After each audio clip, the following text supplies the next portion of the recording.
Hello বন্ধুরা, কেমন আছো সবাই? আশা করছি তোমরা সবাই বেশ ভালো আছো। যে যেখান থেকে আমার ভিডিও দেখছো সবাই ভালো আছো এবং সুস্থ আছো। তো আরও একটি নতুন ভিডিও নিয়ে চলে আসলাম তোমাদেরকে সাথে করে নিয়ে। আর আজকের হচ্ছে ডেলির ব্লগ, আর নেই এর মধ্যে কি কি কাজকর্ম এই সমস্ত নয়। আজকের বেশ কিছু টিপস তোমাদের সঙ্গে শেয়ার করব, যেগুলো তোমাদের সবার খুব কাজে লাগবে। আজকের সকালে এই টবগুলো সমস্ত পরিষ্কার করেছি। বেশ কিছু গাছ ছিল যেগুলো শুকিয়ে গেছিলো, তো শুকনো গাছগুলো সব ফেলে মাটিগুলো ভালো করে এরকমভাবে রেখে দিয়েছি। মানে মাটিগুলো খুঁচিয়ে খুঁচিয়ে ঠিক করে রেখে দিয়েছি সাইজ মতো, টবগুলো ভরে মাটিগুলো। আর মানে কিছু গাছ কিনবো, গাছগুলো হচ্ছে বসাবো। আর এই যে অ্যালোভেরা যে গাছগুলো ছিল ওই গাছগুলো ঠিকঠাক ছিল বলে ওটা হচ্ছে টবের মধ্যে আছে, ওটা নামাইনি। আর এখন দেখলে না দুটো কাক ঘোরাঘুরি করছিল, ওই জন্য কিন্তু একটু বাটি করে জল দিলাম, যদি কাক খেতে চায় তো খাবে।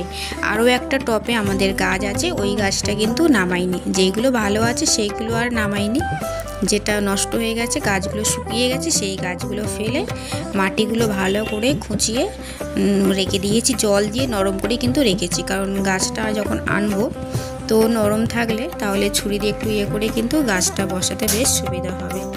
তো চলো বেশি কিছু আর বক বক করবো না, তোমাদের সাথে টিপসগুলো শেয়ার করি।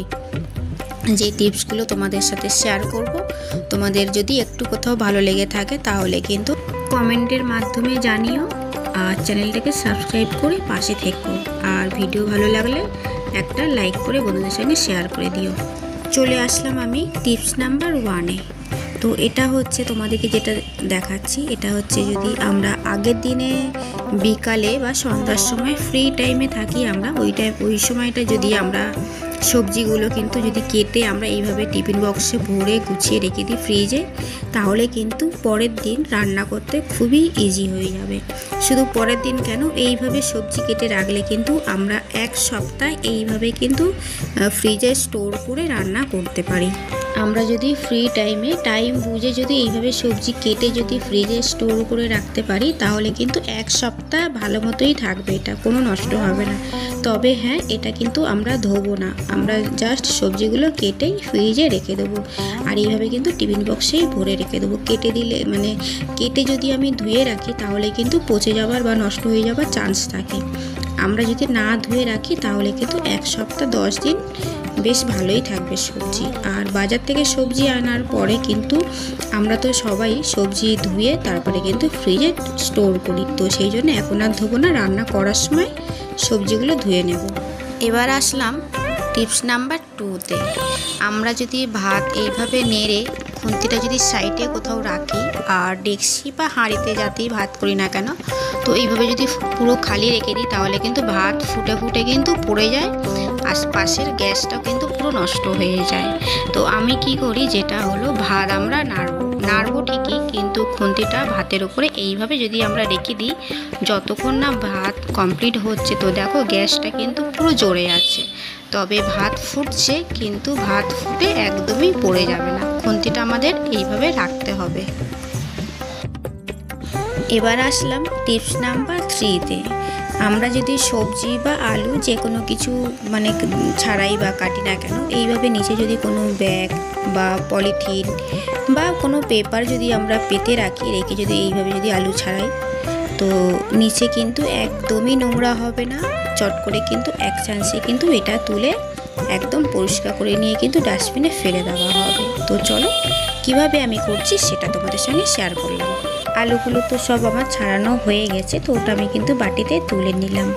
আর আমি যেহেতু ব্যাগটা পেতেছি, ব্যাগ বা পলিথিন যেভাবেই তোমরা পাতো না কেন যাই কিছু, তো এইভাবে কিন্তু যদি আমরা গুটিয়ে নিয়ে উল্টে নেই এর মধ্যে কিন্তু আরও স্পেস থাকে, আরও কিছু তোমরা মানে ময়লাগুলো আমরা কিন্তু ফেলতে পারবো। প্লাস ফ্লোরে কিন্তু বা কিচেনে টাইসে কিন্তু একদমই কোনো ময়লা কিন্তু হয়নি। তো দেখো তোমরা কিন্তু দেখতেই পাবে পুরো পরিষ্কার হয়ে আছে। এবারে আসলাম টিপস নাম্বার 4। আমরা তো সবাই ডিম খাই, তবে ডিম খেয়ে কিন্তু খোসাগুলো আমরা ফেলে দিই। এবার থেকে খোসা আমরা ফেলবো না, খোসাটা কি কাজে লাগাচ্ছি সেটা তোমাদেরকে বলে দিচ্ছি। তো চলো ডিমটা আগে ফাটিয়ে নেওয়া যাক। একটা হোক বা দুটো হোক, খোসাটা নিয়েই দরকার। তো আমি একটা ডিম ফাটিয়ে তোমাদেরকে দেখিয়ে দিচ্ছি, বাকি আমরা কি কাজ করব সেটাও বলে দেব।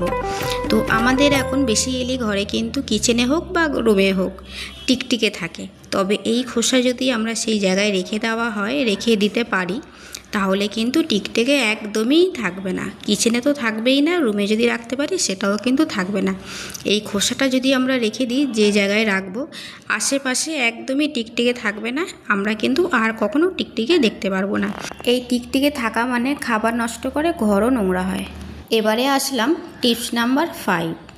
আমরা তো রসুন তো খাই সবাই, তবে রসুনটা চটজলদি কীভাবে ছাড়ানো যায় সেটা কিন্তু তোমাদেরকে দেখিয়ে দেবো।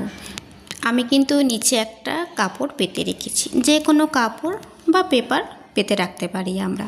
তো রসুন একটাই নিয়েছি, নিয়ে কিন্তু সমস্ত কোয়াগুলো ছাড়িয়ে নিলাম ভালো করে।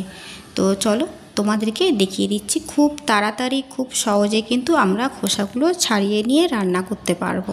আমি তো একটা নরম কাপড় পেতে নিয়েছি, পুরাতন কাপড় ছিল তো সেটা পেতে নিয়েছি, তোমরা চাইলে কিন্তু পেপারও পেতে নিতে পারো। তো এদিকে দেখো একটার মধ্যে রেখে অন্যটা কিন্তু ফোল্ড করে নিলাম, নিয়ে তারপরে শিল নোড়া যেটা ছিল তো সেই নোড়া দিয়ে ভালো করে একটু থেতে নিলাম, নিয়ে কিন্তু এবারে যেটা ঢাকা দিয়ে রেখেছিলাম সেই কাপড়টা এবার খুলে নিলাম। তো দেখো চট করে কিভাবে আমরা রসুনের খোসাগুলো ছাড়াতে পেরেছি। তো ছাড়িয়ে নিয়ে কিন্তু তোমাদেরকেও দেখিয়ে দিচ্ছি, তোমরা কিন্তু এই টিপসগুলো ইউজ করতে পারো, ভালো লাগলে বন্ধুদের সঙ্গে কিন্তু শেয়ারও করতে পারো। আমরা সবাই কিন্তু সব রকমই কাজ জানি এবং পারি, তবে সবার কাজকর্ম ধরন কিন্তু আলাদা থাকে। আমি যেভাবে করে থাকি সেই রকমভাবে কিছু টিপস তোমাদের সঙ্গে শেয়ার করলাম আজকের। এবারে আসলাম টিপস নাম্বার 6। আমরা যদি বাজার থেকে আলু এনে যদি এইভাবে সাথে সাথে রেখে দিই বা রান্না করে নিই, তাহলে কিন্তু প্রচণ্ড আলুটা নোংরা তো থাকেই, হাতটা কিন্তু সাথে সাথে প্রচুর নোংরা হয়ে যায়। আর আমরা এই অবস্থায় যদি ছাড়িয়ে যদি কাটি, এত দাগ লেগে যাবে, আলুর পুরো কালারটাই পুরো একদম নষ্ট হয়ে যাবে। যতই ধুই না কেন সেই দাগ কিন্তু ওঠে না।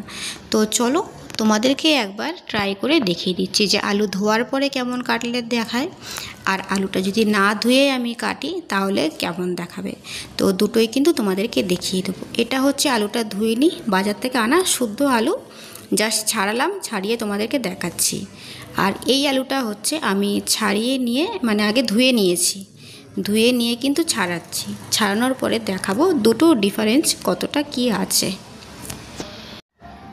আলুটা যেটা হচ্ছে আমি ধুইনি, না ধুয়ে ছাড়িয়ে রেখেছি, তার কিন্তু কালারটা একদমই আলাদা।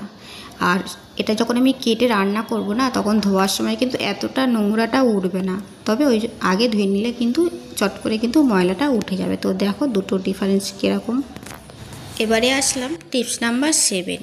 বাজার থেকে আলু নিয়ে আসার পরে কিন্তু আমরা ধুয়ে এইভাবে যদি কোনো ঝুড়ির মধ্যে যদি ভালো করে ধুয়ে জল ঝরিয়ে যদি এটা রোদে দিয়ে রাখতে পারি, তাহলে কিন্তু রান্না করার সময় কিন্তু চট করে ওটা কেটে ধুয়ে রান্না করতে পারবো আমরা। এবারে দেখাবো টিপস নম্বর 8। এই যে আমি আয়নাটা মুছবো, তো আয়নাতে কিন্তু কিছু ব্যবহার করব না, শুধু জাস্ট পেপার দিয়ে, এই যে এই পেপারটা নিলাম, এই পেপারটা দিয়ে কিন্তু আয়না মুছবো। আমরা অনেকেই জানি না যে পেপার দিয়ে কিন্তু কাঁচটা মুছলে কিন্তু বেশ কাঁচটা কিন্তু পরিষ্কার বেশ চকচক করে, কিন্তু আমরা অনেকেই যে কোনো শুকনো কাপড় দিয়ে মুছতাম, কলিং দিয়ে। তবে এবার থেকে কাপড় ছাড়া শুধু যদি আমরা এই পেপারটা দিয়ে মুছি, তাহলে কিন্তু পুরো ঝাঁ চকচকে করবে কিন্তু এই কাঁচটা, আমরা যে কোনো কাজ মুছতে পারি। আমি কিন্তু এই পেপারে কিছু দিইনি, শুধু জাস্ট পেপারটা একটু মুড়িয়ে নিয়েছি, আমাদের সবার ঘরেই থাকে আজকাল এই পেপার। তো পেপারটা জাস্ট একটু মুড়িয়ে নিয়েছি, নিয়ে তারপরে কিন্তু ভালো করে কাঁচটা মুছে নিচ্ছি। এটাই আমার লাস্ট টিপস ছিল আজকেকার মতো।